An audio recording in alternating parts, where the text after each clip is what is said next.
नमस्कार। पूर्व प्रधानमंत्री और कांग्रेस नेता मनमोहन सिंह ने मोदी सरकार पे हमला बोला है और उनकी नाराजगी की वजह है कर्मचारियों और पेंशनधारियों के डीए में कटौती। दरअसल पिछले दिनों मोदी सरकार की कैबिनेट की बैठक हुई थी, जिसमें सबसे पहले फैसला लिया गया सांसदों और मंत्रियों की सैलरी में कटौती का।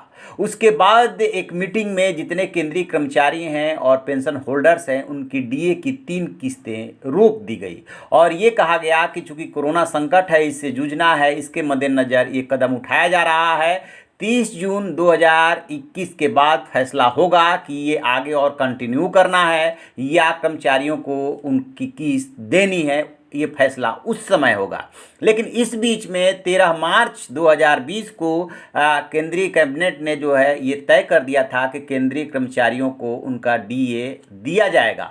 लेकिन डिपार्टमेंट ऑफ एक्सपेंडिचर ने इसको लेकर के कोई आदेश जारी नहीं किया था। इसी बीच कोरोना संकट घर आया और केंद्र सरकार ने 1 जनवरी 2020, 1 जुलाई 2020 और 1 जनवरी 2021 को ड्यू होने वाले डीए की 3 किस्तें रोक दी और साफ साफ कहा कि जितने केंद्रीय कर्मचारी हैं और जितने पेंशन होल्डर्स हैं उन पे सब पे ये लागू होगा। आपकी जानकारी के लिए बता दूं कि केंद्रीय कर्मचारियों की संख्या इस समय लगभग 54 लाख है, जबकि पेंशन होल्डर्स की संख्या लगभग जो है ये 65 लाख है। तो इस तरीके से इनकी संख्या 1 करोड़ 10 लाख के आसपास बैठती है और तर्क ये दिया गया कि इससे लगभग सरकार को 37 से 40 हजार करोड़ रुपए की बचत होगी और ये कोरोना से लड़ने में मदद मिलेगी।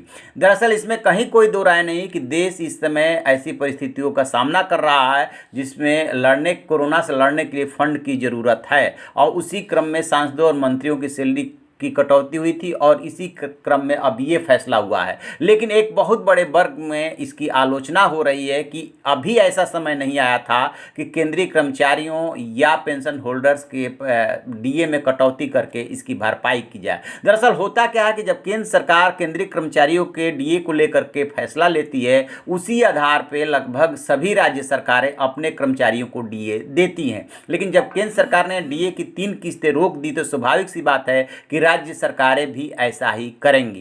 तो यानी कि केंद्र से लेकर के और प्रदेश तक ऐसा ही होने वाला है। इकोनॉमिक एक्सपर्ट भी माने जाते हैं, पूर्व प्रधानमंत्री भी रहे हैं, 10 साल तक प्रधानमंत्री रहे हैं, उनको इसका अनुभव है। उनका मानना है कि अभी ऐसा समय नहीं आया था कि इतना कठोर कदम उठाया जाए। इसके पहले राहुल गांधी ने भी कुछ ऐसा ही ट्वीट किया था और अब उस पर पूर्व प्रधानमंत्री मनमोहन सिंह ने भी मुहर लगाई है।